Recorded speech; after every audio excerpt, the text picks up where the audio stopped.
കേരളത്തിലെ ഏറ്റവും വലിയ മുസ്ലിം സംഘടനയായ സമസ്തയുടെ 100-ാം വാർഷിക സമ്മേളനം നടന്നുകൊണ്ടിരിക്കുകയാണ്. കാസർഗോഡ് ജില്ലയിലെ കുണിയയിലാണ് സമ്മേളനം നടക്കുന്നുള്ളത്.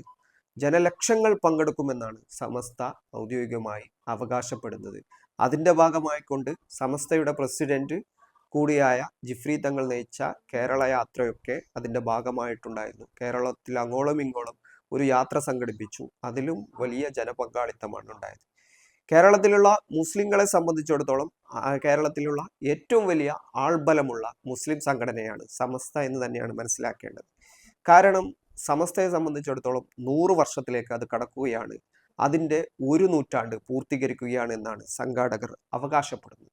എന്നാൽ പറയാനുള്ളത് ചില മറ്റു കാര്യങ്ങളാണ്. ഈ അടുത്ത കാലത്ത് സമസ്തയും മുസ്ലിം ലീഗുമായി ബന്ധപ്പെട്ട ഒരു പ്രശ്നമുണ്ടായിരുന്നു. മുസ്ലിം ലീഗും സമസ്തയും എന്നുള്ളത് കാലങ്ങളായിട്ട് ഒരേ ദിശയിൽ സഞ്ചരിച്ച 2 സംഘടനകളാണ്. കാരണം മുസ്ലിം ലീഗിന്റെ പ്രസിഡന്റും സമസ്തയുടെ പ്രസിഡന്റും, അല്ലെങ്കിൽ മുസ്ലിം ലീഗിന്റെ ഉത്തരവാദിത്തപ്പെട്ട ആളും സമസ്തയുടെ ഉത്തരവാദപ്പെട്ട ആളും ഹൈദരലി തങ്ങളുടെ കാലത്തും ഷിഹാബ് തങ്ങളുടെ കാലത്തും ഒക്കെ അങ്ങനെയായിരുന്നു. പക്ഷേ ഇപ്പോൾ സാദിഖ് അലി തങ്ങൾ മുസ്ലിം ലീഗിന്റെ സംസ്ഥാന പ്രസിഡന്റായിട്ട് വരുന്നു. ആ ഒരു പ്രസിഡന്റായിട്ട് സാദിഖ് അലി തങ്ങൾ വരുന്ന സമയത്ത് ആണ് ഈ പ്രശ്നങ്ങൾ ഉടലെടുക്കുന്നത്. എന്താണ് ഇതിന് പിന്നിലുള്ള കാരണങ്ങളെന്ന് നമ്മൾ പരിശോധിച്ച് നോക്കേണ്ടതുണ്ട്. പലവിധങ്ങളായ കാരണങ്ങളുണ്ട്. ഇന്നത്തെ രാഷ്ട്രീയ സാഹചര്യമൊക്കെ അതിൻ്റെ ഒരു കാരണങ്ങളാണ്. പക്ഷേ നിലവിൽ സമസ്തയുടെ പരിപാടി ഉദ്ഘാടനം ചെയ്യാൻ പാണക്കാട് ഈ സാദിഖ് അലി തങ്ങളും ആ പരിപാടിയിൽ സ്വാഗതം ആശംസിക്കേണ്ടത് മുസ്ലിം ലീഗുമായിട്ട് നിരന്തരമായി കലഹിച്ചു കൊണ്ടേയിരിക്കുന്ന, ഈ മുസ്ലിം ലീഗുമായിട്ടുള്ള ബന്ധപ്പെട്ട വിഷയത്തിൽ നിരന്തരമായിട്ട് ഇടപെട്ടുകൊണ്ടിരിക്കുന്ന ഉക്കം ഉമർ ഫൈസി എന്നുള്ള സമസ്തയുടെ മുഷാവറ അംഗവും സെക്രട്ടറിയുമായ പണ്ഡിതനാണ്. അപ്പോൾ ഇത് സാദിഖ് അലി തങ്ങളെയും മുസ്ലിം ലീഗിനെയും വിമർശിക്കുന്ന ആളെ കൊണ്ട് തന്നെ ഞങ്ങൾ സ്വാഗതം ആശംസിപ്പിച്ചു എന്നുള്ള രീതിയിൽ മുസ്ലിം ലീഗ് പ്രവർത്തകർ ആഘോഷിക്കുന്നുണ്ട്, അല്ലെങ്കിൽ അത്തരം സോഷ്യൽ മീഡിയ പ്ലാറ്റ്ഫോമിലൂടെ അത്തരം കാര്യങ്ങൾ കാണുന്നുണ്ട്. എന്നാൽ സാദിഖ് അലി തങ്ങളും സമസ്തയും തമ്മിലുള്ള വിഷയങ്ങൾ, അല്ലെങ്കിൽ മുസ്ലിം ലീഗും സമസ്തയും തമ്മിലുള്ള വിഷയങ്ങൾക്ക് പിന്നിലുള്ള കാരണങ്ങൾ നമ്മൾ പരിശോധിക്കേണ്ടതുണ്ട്. പ്രധാനപ്പെട്ട കാരണം എന്നുള്ളത് CIC വിഷയവുമായി ബന്ധപ്പെട്ടുകൊണ്ടുണ്ടായ ചില സാഹചര്യങ്ങളാണ്. CIC വിഷയത്തിൽ ഈ ഒരു തീരുമാനം സമസ്ത എടുത്തുകൊണ്ട് അത് നടപ്പിലാക്കണമെന്ന് മുസ്ലിം ലീഗിനോട് ആവശ്യപ്പെടുന്നു. മുസ്ലിം ലീഗിന്റെ നേതാവായ സാദിഖ് അലി തങ്ങളാണ് ഇതിൽ മധ്യസ്ഥത വഹിച്ചിരിക്കുന്നത്. പക്ഷേ അവസാനം വരെ ആ പ്രശ്നം പരിഹരിക്കാൻ കഴിയുന്നില്ല. സാദിഖ് അലി തങ്ങളെ സംബന്ധിച്ചിടത്തോളം സാദിഖ് അലി തങ്ങൾ വളരെ ഈഗോയുള്ള ഒരു ആളായിട്ടാണ് എനിക്ക് തോന്നിയിട്ടുള്ളത്. കാരണം അദ്ദേഹത്തിന് സമസ്തയുടെ മുഷാവറയിൽ എടുക്കുന്നില്ല. മുഷാവറ എന്നാൽ സമസ്ത കേരള ജമീയത്തുൽ ഉലമയ്ക്ക് കേരളത്തിൽ 40 അംഗ പണ്ഡിത സഭയുണ്ട്. ആ മുഷാവറയിൽ അംഗമാകണമെങ്കിൽ അത് ഒരാൾ മരണപ്പെട്ടാൽ മാത്രമേ അടുത്ത ആളുകൾക്ക് അതിൽ അവസരം കിട്ടൂ. അഥവാ നിലവിൽ 40 അംഗ മുഷാവറ സമസ്തയെ സംബന്ധിച്ചിടത്തോളം ഉണ്ട്. സമസ്തയുടെ പരമോന്നത ബോഡിയാണ് ഈ മുഷാവറ എന്നുള്ളത്, അഥവാ കൗൺസിൽ. മുഷാവറയുടെ വേർഡ് ഇംഗ്ലീഷിൽ വായിക്കുമ്പോൾ നമ്മൾ കൗൺസിൽ എന്ന് വായിക്കാം, ആ സമിതി എന്ന് വേണമെങ്കിൽ വായിക്കാം. അപ്പോൾ അതിൽ അംഗമാകണമെങ്കിൽ അതിന് അവർ ഒരു മാനദണ്ഡം നിശ്ചയിക്കുന്നുണ്ട്, ഒരു ക്രൈറ്റീരിയ ഉണ്ട്. ഒരു മതസംഘടന പാലിക്കേണ്ട ഒരു ക്രൈറ്റീരിയയാണ്. സമസ്തയെ സംബന്ധിച്ചിടത്തോളം സമസ്ത ഒരു മതസംഘടനയാണ്, കേരളത്തിലുള്ള മുസ്ലിങ്ങളുടെ ഏറ്റവും വലിയ സംഘടനയാണ്. അങ്ങനെയുള്ള സമസ്ത ഒരു മാനദണ്ഡം നിശ്ചയിച്ചിരിക്കുന്നു. അതിനുള്ള പാണ്ഡിത്യം, അറിവ്, വിജ്ഞാനം, ഇസ്ലാമികപരമായിട്ടുള്ള കാര്യങ്ങളിലുള്ള അവഗാഹം, പൊതുമധ്യത്തിലൊക്കെ ഇടപെടുന്ന കാര്യത്തിലുള്ള സൂക്ഷ്മത, ഇങ്ങനെ പല വിഷയങ്ങൾ ഉൾക്കൊള്ളുന്നതാണ് ഈ ഒരു കാര്യം എന്നുള്ളത്. ഇതിൽ ഉൾപ്പെടുത്താൻ പറ്റുന്ന ആ ഒരു നിലവാരം പാണക്കാട് നിലവിലുള്ള മുസ്ലിം ലീഗിന്റെ സംസ്ഥാന പ്രസിഡന്റായ സാദിഖ് അലി തങ്ങൾക്ക് ഇല്ല എന്നാണ് സമസ്ത വിലയിരുത്തിയത്. അതുകൊണ്ട് തന്നെ അദ്ദേഹത്തിന്റെയും മുസ്ലിം ലീഗിന്റെയും ആവശ്യമായ അദ്ദേഹത്തെ മുഷാവറയിൽ എടുക്കണമെന്നുള്ള ആവശ്യം പരിഗണിക്കാൻ സമസ്ത ഇതുവരെയും തയ്യാറായിട്ടില്ല. പക്ഷേ സമസ്തയുടെ പ്രധാനപ്പെട്ട പണ്ഡിതരാരും തന്നെ പരസ്യമായിട്ട് ഈ കാര്യങ്ങൾ പറയാറോ അല്ലെങ്കിൽ ഈ കാര്യങ്ങൾ സൂചിപ്പിച്ചുകൊണ്ടുള്ള വിമർശനങ്ങൾ ഉന്നയിക്കാറോ ഇല്ല. എങ്കിലും ഉമർ ഫൈസി അടുത്ത കാലത്തായിട്ട് ഇതിൽ നിന്നും വിഭിന്നമായി സാദിഖ് അലി തങ്ങളെ പേരെടുത്ത് വിമർശിക്കുന്നില്ലെങ്കിൽ പോലും പലപ്പോഴും സാദിഖ് അലി തങ്ങൾ മൂലമുണ്ടാകുന്ന പ്രശ്നങ്ങളെ ചൂണ്ടിക്കാണിച്ചുകൊണ്ട് അദ്ദേഹം ഒരു വിഷയങ്ങളിൽ ഇടപെടുന്ന വിഷയങ്ങളുമായിട്ട് ബന്ധപ്പെട്ടുകൊണ്ട് അത് ചൂണ്ടിക്കാണിക്കാറുണ്ട്. മുക്കം ഉമർ ഫൈസി പലപ്പോഴും CPM-ഉമായിട്ട് നല്ല ബന്ധത്തിൽ പോകുന്ന ആളുമാണ്. അതിനിടയിൽ സംഭവിച്ചിട്ടുള്ള ചില കാര്യങ്ങൾ ഈ സമസ്ത കേരള ജമിയത്തുൽ ഉലമയുടെ പ്രസിഡന്റായി ജിഫ്രി തങ്ങൾ വരികയും ജിഫ്രി തങ്ങൾ എല്ലാ രാഷ്ട്രീയ പാർട്ടികളുമായിട്ട് എൻഗേജ് ചെയ്യണമെന്നുള്ള ഒരു നിലപാട് സ്വീകരിച്ചു. മുമ്പ് എങ്ങനെയായിരുന്നു സമസ്തയുടെ നിലപാട് എന്നുള്ളത്? മുമ്പ് സമസ്തയെ സംബന്ധിച്ചിടത്തോളം മുസ്ലിം ലീഗിന്റെ ഒരു ഘടകം എന്നുള്ള രീതിയിലാണ് പ്രവർത്തിച്ചു പോരുന്നത്. കാരണം പാണക്കാട് ശ്യാമ തങ്ങളായാലും ഹൈദരലി തങ്ങളായാലും ഇതിനിടയിൽ കുഞ്ഞാലിക്കുട്ടിയാണ് കാര്യങ്ങളെ നിയന്ത്രിച്ചിരുന്നത്. കുഞ്ഞാലിക്കുട്ടിയാണ് ഇവർക്കുള്ള അപ്പോയിന്റ്മെന്റുകൾ പോലും. ഇപ്പോൾ കേരളം ഭരിക്കുന്നത് പിണറായി വിജയന്റെ നേതൃത്വത്തിലുള്ള സർക്കാരാണ്. അങ്ങനെ പിണറായി വിജയൻ എന്ന കേരളത്തിന്റെ മുഖ്യമന്ത്രിയെ സമസ്തയുടെ ആർക്കെങ്കിലും അപ്പോയിന്റ്മെന്റ് വേണമെങ്കിൽ അത് എപ്പോൾ കാണണം, ഏത് സ്ഥലത്ത് കാണണം, ആരൊക്കെ കൂടണം എന്നുള്ളതൊക്കെ കുഞ്ഞാലിക്കുട്ടിയാണ് തീരുമാനിക്കുക. കുഞ്ഞാലിക്കുട്ടിയാണ് ആ കാര്യങ്ങൾ ചെയ്യുക. നേരെ മറിച്ച് UDF അധികാരത്തിൽ നിൽക്കുമ്പോൾ സ്വാഭാവികമായിട്ടും ഉമ്മൻചാണ്ടിയും ബാക്കിയുള്ള ആരാണോ മുഖ്യമന്ത്രി അവരെയൊക്കെ കാണണമെങ്കിൽ, മന്ത്രിതലത്തിലുള്ള ആളുകളൊക്കെ കാണണമെങ്കിൽ അതൊക്കെ തീരുമാനിക്കുന്നതും അത് ഷെഡ്യൂൾ ചെയ്ത് കൊടുക്കുന്നതും അപ്പോയിന്റ്മെന്റുകൾ ക്രോഡീകരിക്കുന്നതും ഒക്കെ കുഞ്ഞാലിക്കുട്ടിയാണ്. പക്ഷേ ഇവിടെ ജിഫ്രി തങ്ങൾ പ്രസിഡന്റ് ആയതിനു ശേഷം ജിഫ്രി തങ്ങൾ അതിശക്തമായ ഒരു നിലപാടെടുത്തു. സമസ്തയെ സംബന്ധിച്ചിടത്തോളം നിലവിൽ ഭരിക്കുന്ന ഭരണകൂടങ്ങളും അല്ലെങ്കിൽ രാഷ്ട്രീയ പാർട്ടികളുമായിട്ട് എൻഗേജ് ചെയ്തു പോകണം. മുസ്ലിം ലീഗുമായിട്ട് ഏത് രീതിയിലാണോ സംസാരിച്ചു പോകുന്നത് അതേപോലെ തന്നെ CPM-ഉമായിട്ടും കേരളത്തിലെ മുഖ്യമന്ത്രി പിണറായി വിജയനായിട്ടും മറ്റുള്ള അധികാരത്തിലിരിക്കുന്ന രാഷ്ട്രീയ പ്രസ്ഥാനങ്ങളുമായിട്ടും സംവദിക്കണമെന്നാണ്. അങ്ങനെ സംവദിക്കാനുള്ള ഒരു നയസമീപനം അദ്ദേഹം സ്വീകരിച്ചു.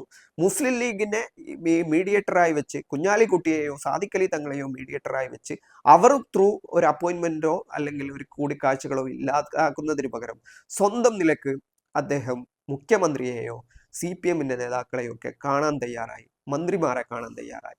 ഇതാണ് മറ്റൊരു പ്രശ്നം എന്നുള്ളത്. യഥാർത്ഥത്തിൽ ലീഗിന്റെ കയ്യിലുള്ള കടിഞ്ഞാണാണ് ഈ ഒരു നയനിലപാടുകൾ കൊണ്ട് നഷ്ടപ്പെട്ടത്. അതായത് മുസ്ലിം ലീഗ് ഇല്ലാതെ തന്നെ തങ്ങളുടെ കാര്യത്തിൽ ഇടപെടാനും നടപടിയെടുക്കാനും പ്രവർത്തനങ്ങൾ നടത്താനും ആവശ്യങ്ങൾ ഉന്നയിക്കാനും സമസ്തക്ക് കഴിയുന്നു എന്നുള്ള ഒരു സാഹചര്യം ഉണ്ടാവുന്നു. സാദിഖ് അലി തങ്ങളെ ഉൾപ്പെടാത്ത തന്നെ സമസ്ത മുഷാവറ ഉണ്ടാവുന്നു. സമസ്ത മുഷാവറയിൽ സാദിഖ് അലി തങ്ങളെ എടുക്കണമെന്നുള്ളത് മുസ്ലിം ലീഗിന്റെ മാത്രം ആവശ്യമാണ്. മുസ്ലിം ലീഗിനെ സംബന്ധിച്ചിടത്തോളം സമസ്ത അതിന് വെക്കുന്ന ക്രിയേറ്റേരിയോ സമസ്ത അതിന് വെക്കുന്ന മാനദണ്ഡങ്ങളോ അവരെ സംബന്ധിച്ചിടത്തോളം വിഷയമല്ല. അവർക്ക് പാണക്കാട് കുടുംബത്തിലെ പ്രധാനപ്പെട്ട ആളാരാണോ അവരെ സമസ്തയുടെ മുഖ്യ ആളായിട്ട് നിലനിൽക്കണമെന്നാണ്. അങ്ങനെ ഇത് രണ്ടും ഒന്നിച്ചു പോകണമെന്നാണ്. പക്ഷേ ഇപ്പൊ സാദിഖ് അലി തങ്ങളെ സംബന്ധിച്ചിടത്തോളം അദ്ദേഹത്തിന് അതിനുള്ള പാണ്ഡിത്യമില്ല എന്നുള്ള കാര്യം സമസ്ത വിലയിരുത്തുന്നു, അത് മനസ്സിലാക്കുന്നു. അതിനിടയിൽ അദ്ദേഹം സ്ത്രീ സംബന്ധമായ വിഷയങ്ങളിൽ മറ്റു പൊതു ഇടങ്ങളിലൊക്കെ ഇടകലരുന്ന രീതിയൊക്കെ സമസ്തയെ സംബന്ധിച്ചിടത്തോളം പ്രശ്നമുണ്ടാകുന്നതാണ്. ഒരു മതസംഘടന എന്നുള്ള നിലക്ക് മതത്തിൻ്റെ ഉള്ളിലുള്ള ചട്ടക്കൂടുകളിൽ നിന്ന് പ്രവർത്തിക്കേണ്ട ഒരു സാഹചര്യവും കർശനമായ നിബന്ധനകളും സമസ്തയെ സംബന്ധിച്ചിടത്തോളം ഉണ്ടാവുന്നു. നേരത്തെ ഒരു കുട്ടി സ്റ്റേജിൽ കയറിയതുമായി ബന്ധപ്പെട്ട വിമർശനങ്ങളൊക്കെ നേരിട്ട സംഘടനയാണ്. അങ്ങനെയുള്ള ഒരു സംഘടന ഒരു രാഷ്ട്രീയ പാർട്ടിയുടെ സംസ്ഥാന പ്രസിഡന്റ് എന്നത് കൊണ്ട് മാത്രം ഒരാളെ മുഷാവറയിൽ എടുക്കാൻ കഴിയില്ല എന്നുള്ള നിലപാട് സ്വീകരിക്കുന്നു. പാണക്കാട് കുടുംബത്തെ പ്രത്യേകമായി പരിഗണിച്ചിട്ടുള്ള ഒരു കൊടുക്കേണ്ട സ്ഥാനമല്ല മുഷാവറ അംഗത്വം എന്നവർ തീരുമാനിച്ചു. ഇതിനിടയിൽ മറ്റുള്ള രാഷ്ട്രീയ പാർട്ടികളുമായിട്ട് ജിഫ്രി തങ്ങൾ പ്രസിഡന്റ് ആയതിനു ശേഷം നടത്തുന്ന നയസമീപനങ്ങളാണ്. മുക്കം ഫൈസിയൊക്കെ CPM-ഉമായിട്ട് വളരെയധികം അടുത്തു നിൽക്കുന്ന ആളാണ്. അദ്ദേഹം നിരന്തരമായിട്ട് CPM നേതാക്കളെയും ഈ കാര്യത്തിൽ കാണുകയും പരസ്പരമുള്ള ചർച്ചകളും ഒക്കെ നടത്താറുണ്ട്. ഇതാണ് ഒരു സാഹചര്യം എന്നുള്ളത്. പക്ഷെ സമസ്തയെ സംബന്ധിച്ചിടത്തോളം മലബാറിലൊക്കെ ഏറ്റവും വലിയ ഒരു പ്രസ്ഥാനമാണ്. സംഘടനാ സംവിധാനമുണ്ട്, നെറ്റ്വർക്കുകളുണ്ട്, അണികളുണ്ട്. ഇത്തരത്തിലുള്ള ആളുകളെ പിണക്കാനോ അല്ലെങ്കിൽ മാറ്റി നിർത്താനോ മുസ്ലിം ലീഗിനെ സംബന്ധിച്ചിടത്തോളം കഴിയില്ല. അതുകൊണ്ട് തന്നെ സമസ്തയെ കൂടെ കൂട്ടാൻ എന്താണോ വഴികൾ എന്നുള്ളത് അവർ ആലോചിച്ചു. അങ്ങനെയുള്ള വഴികൾ ഈ രീതിയിൽ പോകുമ്പോൾ, അതായത് മുസ്ലിം ലീഗ് എന്നുള്ള പ്രസ്ഥാനത്തെയും അതിൻ്റെ കുഞ്ഞാലിക്കുട്ടി എന്ന ബ്രാൻഡ് അംബാസഡറെയും ഒക്കെ ഒഴിവാക്കിക്കൊണ്ട് സമസ്ത സ്വന്തം നിലക്ക് സഞ്ചരിക്കുമ്പോൾ അത് യഥാർത്ഥത്തിൽ തങ്ങളുടെ കാലിനടിയിലുള്ള മണ്ണ് ഒലിച്ചു പോകുന്നു എന്ന് അവർ മനസ്സിലാക്കി. അതിനിടയിലാണ് ഈ പ്രശ്നങ്ങൾ അതിരൂക്ഷമായി തുടർന്നു പോരുന്നിരുന്നത്. ഓരോ തവണയും പ്രശ്നങ്ങളൊക്കെ അവസാനിച്ചു, ചർച്ചകളൊക്കെ നടത്തി, എല്ലാം കഴിഞ്ഞു എന്ന് പറയുമ്പോൾ പോലും സാദിഖ് അലി തങ്ങൾ ഇതിനെ വിടാൻ തയ്യാറല്ല. അദ്ദേഹം ഖാസി ഫൗണ്ടേഷൻ സെപ്പറേറ്റ് ആയിട്ട് വിളിക്കുന്നു. SMF എന്നുള്ള സുന്നി മാലിന്യ ഫെഡറേഷന്റെ യോഗം വേറെ തന്നെ വിളിക്കുന്നു. എന്നിട്ട് സമസ്തക്കെതിരെ അതിനെ ഉപയോഗിക്കാവുന്ന അദ്ദേഹത്തിന് അതിൽ നിന്നും കിട്ടുന്ന അബ്ദുസമദ് പൂക്കോട്ടൂറിനെ പോലെയുള്ള ആളുകളെ ഉപയോഗപ്പെടുത്തി പ്രസംഗങ്ങൾ നടത്തുന്നു, പ്രഭാഷണങ്ങൾ നടത്തുന്നു, മാലിന്യ കാസി സംവിധാനം വിട്ടുകൊടുക്കാതെ നിൽക്കുന്നു. ഇത്ര മാലിന്യന്റെ ഖാളിയാണ് ഞാൻ എന്നുള്ള നിലക്ക് ഖാളി ഫൗണ്ടേഷൻ ഉണ്ടാക്കുന്നു. സമാന്തരമായ പ്രവർത്തനങ്ങൾ ഓരോ ഇടത്തും നടത്തുന്നുണ്ട്. ഇത് സമസ്തക്ക് ബോധ്യപ്പെട്ടിട്ടുള്ള കാര്യമാണ്. അഥവാ സമസ്ത കൈകാര്യം ചെയ്തിരുന്ന പല മേഖലകളും ഇന്ന് മുസ്ലിം ലീഗ് സ്വന്തം നിലക്ക്, സ്വന്തം നേതൃത്വത്തിൽ, സ്വന്തം നിലക്ക് സാധിക്കൽ തങ്ങളെ മുൻനിർത്തിക്കൊണ്ട് ചെയ്തുകൊണ്ടിരിക്കുകയാണ്.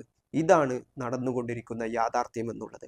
ഇത് തന്നെയാണ് സമസ്തയും മുസ്ലിം ലീഗും നിലവിലുള്ള പ്രശ്നങ്ങളുടെ ആകത്തുക എന്നുള്ളത്. അതിനിടയിൽ പല വിഷയങ്ങൾ, കോളേജുമായി ബന്ധപ്പെട്ട വിഷയങ്ങൾ, മറ്റുള്ള വിഷയങ്ങൾ, ഇതൊക്കെ ഉണ്ടാവുന്നു.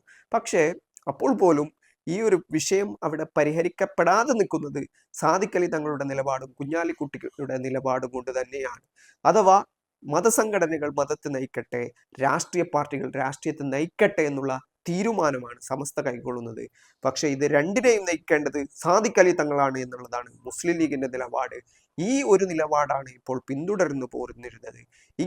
ഇങ്ങനെയുള്ള സാഹചര്യങ്ങളാണ് സമസ്തയും മുസ്ലിം ലീഗും തമ്മിലുള്ള പ്രശ്നങ്ങൾ വഷളാക്കിക്കൊണ്ടിരിക്കുന്നത്. പക്ഷെ സമസ്ത അതിൻ്റെ 100ാം വാർഷികം ആഘോഷിക്കുകയാണ്. അതിൻ്റെ കാര്യങ്ങളും പ്രചരണങ്ങളും മറ്റുമായിട്ട് സമ്മേളനത്തിന്റെ വിജയത്തിനുള്ള എല്ലാ കാര്യങ്ങളും കാസർഗോഡ് കുണിയയിൽ നടന്നുകൊണ്ടേയിരിക്കുകയാണ്. എങ്കിൽ പോലും നേരത്തെ ഉണ്ടായ വഫിയ പ്രശ്നം, സമസ്തയിലെ ഈ പ്രശ്നം, ജിഫ്രി തങ്ങൾ എടുക്കുന്ന നിലപാട്, മുക്കം ഉമർ ഫൈസിയും മുസ്ലിം ലീഗും തമ്മിലുള്ള വിഷയങ്ങൾ, സമസ്തയും മുസ്ലിം ലീഗിന്റെ പ്രവർത്തകർക്കിടയിൽ വ്യാപകമായിട്ടുണ്ടായ വിമർശനങ്ങൾ പരസ്പരം ഉണ്ടാകുന്നു, വളരെ വലിയ എതിർപ്പുകൾ ഉണ്ടാകുന്നു. ഓണംപള്ളി ഫൈസിയെ പിന്തുണച്ച് പലരും രംഗത്ത് വരുന്നു. ഇങ്ങനെ പല കാര്യങ്ങൾ സംഭവിച്ചിട്ടുണ്ട്. സത്താർ പന്തല്ലൂറിനെ പോലെയുള്ള ആളുകളുണ്ട്. ഇങ്ങനെ ഒരുപാട് ആളുകൾ പലവിധങ്ങളായ കാരണങ്ങൾ കൊണ്ട് പലയിടത്ത് നിന്നുകൊണ്ട് അതിശക്തമായി പലരും സമസ്തയെ പിന്തുണച്ച് രംഗത്ത് വരുന്നു. പക്ഷെ ചില മുസ്ലിം ലീഗിന്റെ അടുത്ത് നിന്നും മറ്റുള്ള ആളുകൾ രംഗത്ത് വരുന്നു. പക്ഷെ മുസ്ലിം ലീഗിനെതിരെ രാഷ്ട്രീയ നിലപാടുകൾ സ്വീകരിച്ചാൽ സമസ്തയായാലും അവരെ വെറുതെ വിടാൻ പാടില്ല എന്നുള്ള നിലപാട് മുസ്ലിം ലീഗിന്റെ പ്രവർത്തകരുടെ ഭാഗത്ത് നിന്നുണ്ടാവുന്നു. കാലങ്ങളായിട്ട് മുസ്ലിം ലീഗ് സ്വീകരിച്ചിരിക്കുന്ന ഒരു നയസമീപനങ്ങളുടെ ഭാഗമായിട്ടാണ് ഇതൊക്കെ ഉണ്ടാവുന്നത്. ഏതായാലും ഇതൊക്കെയാണ് സമസ്തയും മുസ്ലിം ലീഗും തമ്മിലുള്ള വിഷയങ്ങൾക്കുള്ള കാരണങ്ങൾ എന്നുള്ളത്.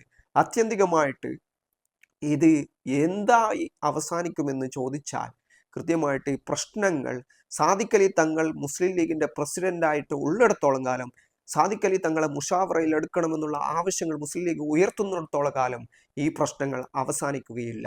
തങ്ങൾ രാഷ്ട്രീയ പ്രവർത്തനം നടത്തേണ്ടവരും അവർ മതസംഘടനയുടെ മതത്തിന്റെ വക്താക്കളായി മത മേഖലയിൽ പ്രവർത്തിക്കേണ്ടവരുമാണെന്നുള്ള യാഥാർത്ഥ ബോധം ഉൾക്കൊള്ളാത്ത പക്ഷം ഈ പ്രശ്നങ്ങൾ തുടർന്നു പോകാൻ തന്നെയാണ് സാധ്യത.